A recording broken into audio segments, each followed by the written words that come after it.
আমি আপনাদের সাথে একটা মিক্স সবজির রেসিপি শেয়ার করব। চিংড়ি মাছ দিয়ে কীভাবে রান্না করলাম। রান্না করব চিংড়ি মাছ দিয়ে মিক্স সবজি। এখানে কাঁঠালের বিচি আছে, ডাঁটা আছে, বেগুন আছে, চিচিঙ্গা আছে, দুন্দুল আছে, সব মিক্স করে নিয়েছি। ডাঁটাও আছে, কাঁঠালের বিচিও আছে। এখন এই সবজিটা আমি চিংড়ি মাছ দিয়ে রান্না করব। আপনারা দেখতে থাকেন কীভাবে আমি রান্না করি। তেল দিয়ে দেবো। তেলটা গরম হয়ে আসছে। এখন এই লবণ আর হলুদ মেখে চিংড়ি মাছটা ভেজে নেব।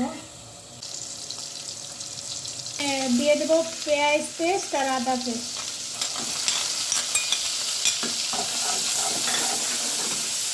দিয়ে দেবো ধনিয়ার গুঁড়া, দেবো জিরার গুঁড়া, হলুদের গুঁড়া, মরিচের গুঁড়া, পরিমাণ মতো লবণ। এখন ভালো করে কষিয়ে নেব, পানি দিয়ে কষিয়ে নেব। কষে কেটে রাখা সবজিগুলো দিয়ে দেব।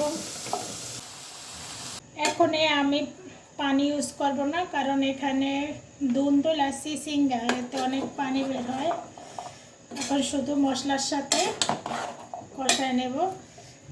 ঢেকে দেব, আর একটু নাড়াচাড়া করে দেব, আবার একটু ঢেকে দেব। দেখেন পানি ইউজ করি নাই, তারপরে কত পানি বের হয়েছে। কারণ ওই সবজিগুলো পানি এলাতে ওই জন্য পানি বের হয়। সিদ্ধ হওয়ার জন্য এখন একটু গরম পানি দিয়ে দেব।